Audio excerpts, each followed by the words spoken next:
Ding, ding. No doubt Book Richardson is not going down without putting up a fight. The suspended assistant basketball coach facing federal bribery and fraud charges is now appealing his termination from the U of A. Meantime, are more bricks starting to fall from McKale Center after a five-star recruit identified in the FBI scandal decommits from Arizona? And speaking of McKale, could there soon be beer and ball at games? And finally, is Italian explorer Christopher Columbus's name about to be erased from Tucson's history? These stories and more, next on the 520.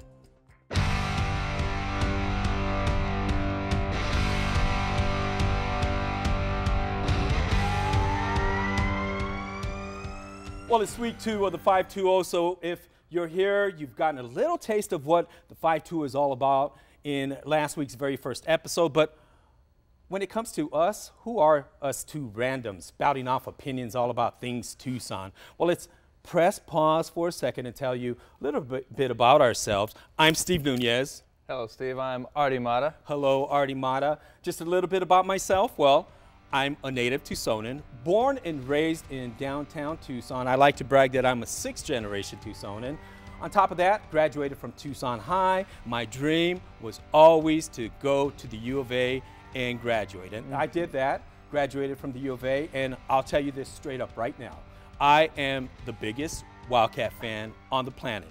Love Wildcats, live and breathe the Wildcats, but that doesn't mean I won't be critical when I need to tell it like it is or see something that I need to critique.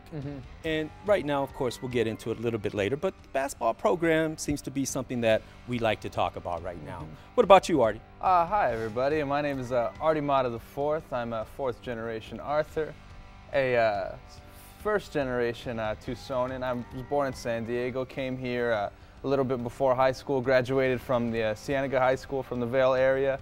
I do a lot of local football games, high school football, and I'm also a die-hard college football fan, but since I'm from California, we're going with the USC Trojans, everybody.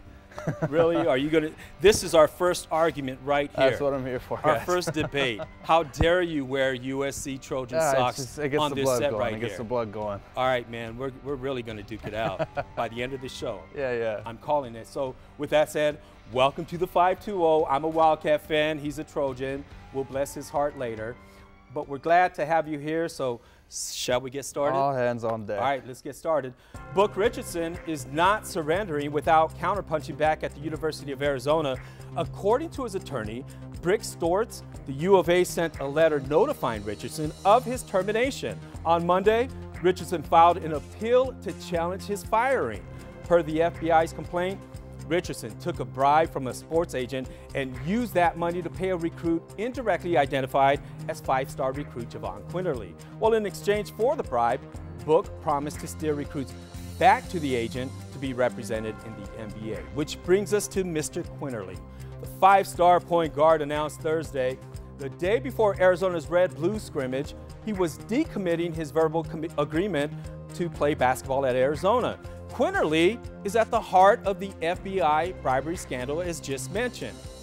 The FBI complaint indirectly identifies Quinterly through a quote from a sports agent claiming Book paid him $15,000. But it looks like the young basketball star has something to say, Artie. Yesterday, Quinterly may have weighed in on the drama with a coy Instagram post saying, quote, "They say the truth shall come to light, so everybody grab your shades because your boy that bright." It's worth noting that his post has since been edited and the promises of truth bombs have been taken out. So what do U of A fans think of Quinterly? Well, it's his decision. I respect his decision to do that. But like I said, it's not just going to be an Arizona thing. I think this is going to be a college basketball thing as a whole. I feel like it was something he had to do. Regardless if he did anything wrong or not, there's just such a huge cloud. It's his choice ultimately, but I mean, I think we're safe. All right, so meantime, there's no love lost between fans and the U of A. The Red-Blue game was sold out.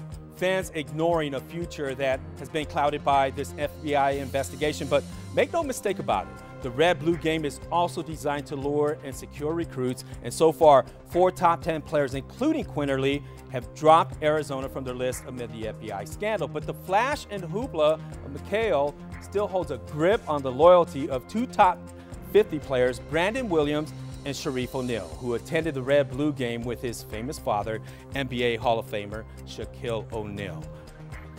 Now, since all of this has been developing, the Quinterly family has hired an attorney. And he's actually pretty qualified. He was on New Jersey's top 50 lawyers. And it's just a little puzzling to me. It's a little fishy, if you will. I mean, and we're talking about Alan Milstein. Alan Milstein, he was the same lawyer who was hired by Maurice Clarett, the Ohio State native, Ohio State alum, to the whole draft thing when he was young, that whole shabla. And it's just a little puzzling to me, like I said before, because is he just trying to preserve a brand, or is he just trying to cover his behind? Does he want to play a little bit of college basketball? But here's what does he want to do? What's interesting, though, about this is that Milstein, he's not cheap. No, of course not. Come on. Yeah, of course not. Yeah, when you look if up they're his taking rates, bribe money, allegedly, or even exchanging money, how can you afford to pay for somebody like that? Yeah, and they're just this little middle-class New Jersey family. So, I mean, they're paying the rates when you look them up on his website. It's $450 an hour. Repeat plus that again. $450 an hour. $450 an hour plus $80,000 up front. So it looks like they're putting a lot into it just to preserve 13,000 Twitter followers. And quickly, we have 30 seconds, so just one quick question. Should the U of A have given Quinterly the boot first before he decommitted? I mean, that would have sent a message that, hey, we're separating ourselves from him, not us. Yeah, it looks like it, but a few Arizona coaches, a few Arizona administrators have gone back on their word a lot of the time, so that's not something the Wildcats are accustomed to. Okay. All right, from the dark underbelly of college basketball involving pay-to-play scandals to the two-headed monster that has university officials talking out of both sides of one's mouth. To beer or not to beer?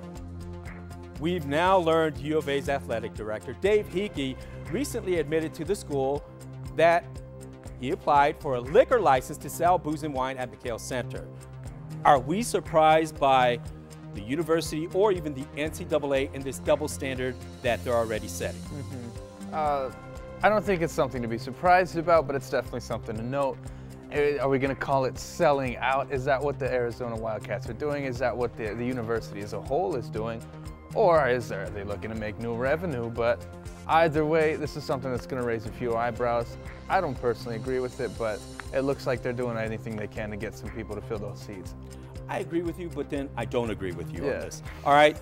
I say, on one hand, I get what the university is doing. I get they need to raise money, but I actually support having a few cold ones during a basketball game or watching a basketball game. I mean, if I'm at home, I'm getting splashed with beer commercials every commercial break anyway, right? Yeah, definitely. So I understand the hypocrisy, but I also understand that I like to have a few cold ones myself. And I don't think they're going to promote to underage drinking, but I do think where they stick their foot in their mouth is where they're promoting on campus. No binge drinking, no parties at fraternities, nah. And guess what? It's happening. Of course, and on the bright side of it, some people from A-Team security, a little off-duty police officers get a little more Christmas money at the end of the day. Well, let's hear what U of A students have to say about this. If they're of age, I don't see the problem with it. I think it actually might even be safer than people like getting really drunk beforehand, and maybe it'll be more controlled. A few years ago, they had the thing downtown where they were flipping cars, and I think a lady got hurt. So if that happened down in the McHale Center in a closed system with a bunch of liquor, I don't know if that would be the best idea. Now, we know this all started in 2012 when Arizona left the confines of Frank Sanson Field in baseball and went to High Corbett and took over the city's liquor license to start selling beer. Guess how much they raised that first year? How much was it? About $350,000. So there's money to be made. Of course there is. You still agree or disagree? I still disagree. You guys do. All right, moving on. Don't be surprised if booze is sold at Arizona Football Stadium next year. In the meantime, quarterback sensation Khalil Tate has generated a buzz worth a hangover. Tate has led the Cats to 3 straight upset wins, including Saturday's thriller 45-44 double overtime win against Cal. Tate was named the Pac-12 Offensive Player of the Week for the 3rd consecutive week. No other player at the U of A has accomplished this feat. Tucson's own Rodney Peete, who attended Saguaro High School, did it for USC in 1988. So, Should we start talking Heisman Trophy? The Pac-12 network certainly thought, though. That was their recap headline after the game, but he's got to beat out Bryce Love, Stanford. He's got to beat out Saquon Barkley. He's got to beat out Baker Mayfield. I personally think he's got what it takes, but like always, like Johnny Manziel, like Robert Griffin with Oklahoma, they got to take down, they got to get that anchor win that takes down a top 10, top 5 team. Khalil Tate could accomplish that here later in the season, but of course I'm rooting for him. I am also rooting for him, and I would love to see an Arizona player finally win a Heisman, but here's what just grabs me and just upsets me to no end. The Arizona PR machine should be all over the place promoting Tate, and the fact that he's had 694 yards in 3 games. No other player has done that. And, I mean, look at him. 3 consecutive Pac-12 Offensive Player of the Week honors. Yeah, and the Heisman list, it's not just this definitive list where you gather points and then you build off of it. It's just a pool at the end of the year where guys throw their ticket. It's about the media. It's about guys who it's a marketing campaign. On the East Coast, you don't see the games here on the West Coast. Thank you, Pac-12, for dissing us and not putting us in the limelight. But that's what it's really all about. Those for the insomniacs in the Midwest when they leave the TV on at night. Yeah, it's so amazing because even the Washington Post started to chime in and mention Khalil Tate as someone who should be considered for the Heisman based on what he's done in 3 games alone. Think about what he's going to do moving forward. Do you think he can maintain his string of 200 games a yard or 100 games a yard, especially coming up with Washington State and then your Trojans there? Sorry about that. But the quote of the year is always, every time a Heisman winner is raising up the Jimmy Heisman Award, they say, not only did the player win the Heisman, but the team won the Heisman. So the team's got to pull their own. These receivers got to keep looking for dead grass once he breaks the pocket. This O-line's got to pull through for him, and the run game's got to pull through for him. Well, let's go ahead and move forward and look at Washington State. Coming to town, U of A homecoming. Washington State ranked number 15, 7-1. Arizona 5-2. Who would have thunk it at this stage in the season that Arizona would have 5 wins? Everyone's projecting maybe 2-5 at this point. But here's the deal. What do you think happens now? At this point, if Arizona can, like I said on the first episode, if Arizona can win out their top 20 team, they're looking at a post-Christmas bowl bid, especially against a very qualified quarterback like Mr. Falk. If they could take this guy down, if Khalil Tate gets another 100 yards, they're looking at a great season here. All right, we're out of time. Let's go Arizona, right? Of course. Beat Washington State. Well, it's a topic that won't go away. The NFL versus a few players taking a knee during the national anthem. Last week, NFL Commissioner Roger Goodell came out of an owners-only meeting to announce what most expected to be a new anthem policy. Instead, Goodell said the players should stand, but he and the owners are not going to demand that they stand. Now, Goodell says the NFL, quote, is doing the hard work of trying to move from protest to progress, working to bring people together, end quote.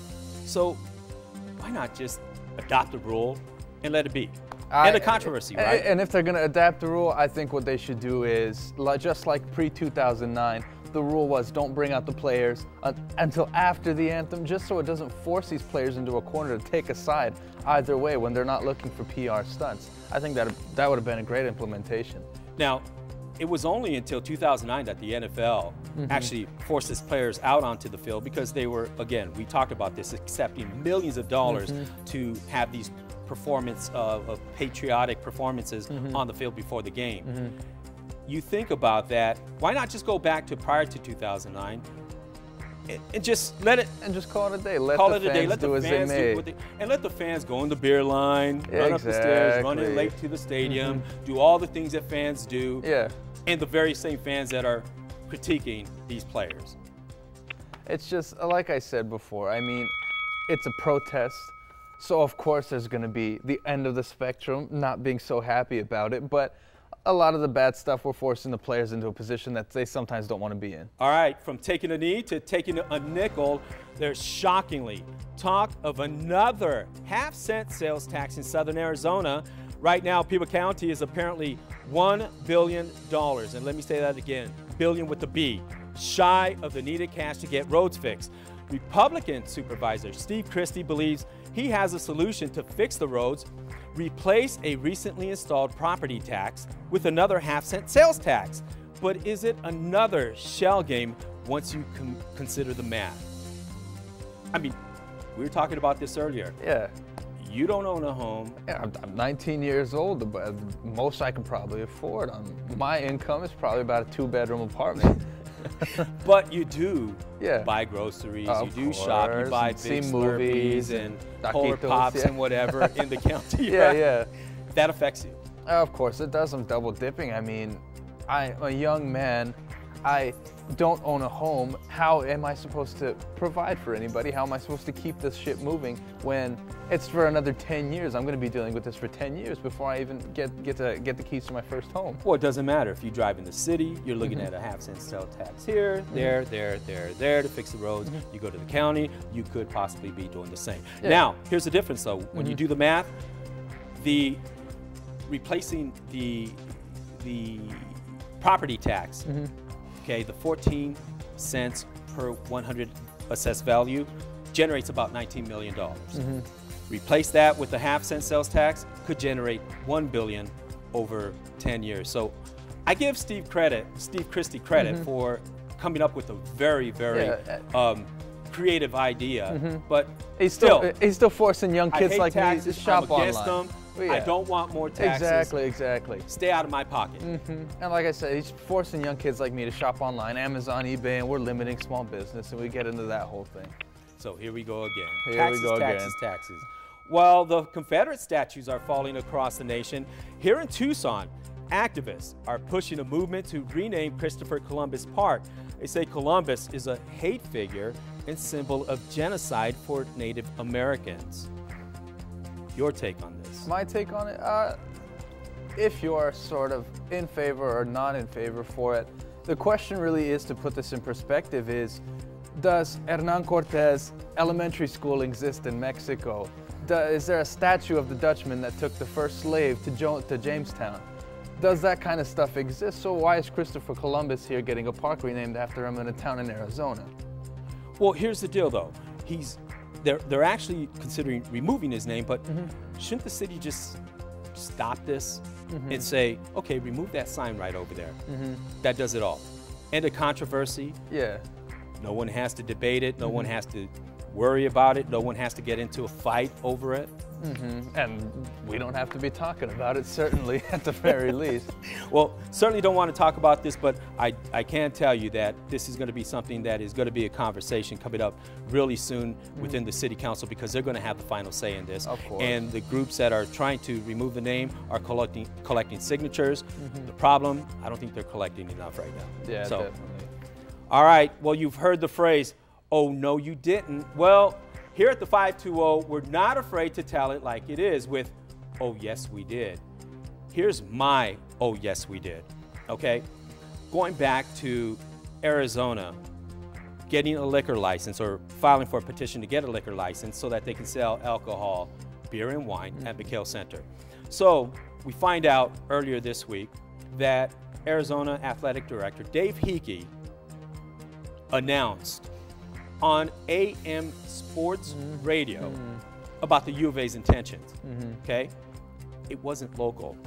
He was on Phoenix radio. Okay, that's almost like, to me, you wearing those socks, USC Trojan socks, that gets me.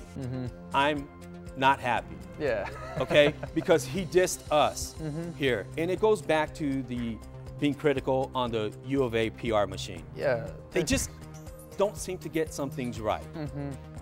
And that's one thing they should have had a conversation here locally. And if they did have a conversation with their boosters, I seriously doubt that they would have kept it a secret. Or they think there's more Wildcat fans up north. Can't be. All your big boosters are here Yeah, of in course. Tucson. Yeah. And people aren't traveling from Phoenix and fighting the traffic to go to McHale Center. The Tucson fans are pouring into McHale Center, selling the place out and generating $21 million for the U of A athletic department. Sorry, that just grabs me. Oh, yes, you did, Steve. Yeah. Oh, yes, you did. Yes, I did. I went there. No problem, no problem. And, oh, yes, I did. I'm sure you guys have heard it all before back at home on the internet. Keep politics out of football. We do not pay our athletes to have a political opinion. How un-American is that for you to say, Steve? I mean, the whole concept of they're allowed to say whatever they want, so don't say anything at all. How un-American is that? How can we force our celebrities, how can we force our athletes into a position because they're paid certain amounts of money that they don't have an opinion? Un-American to me, uncalled for, irrational. All right. Well, bottom line, our goal is to tell it like it is because it's all about giving voice to opinions, even if you don't agree. I'm Steve Nunez. And I'm Artie Mata. Join us next week on the 520.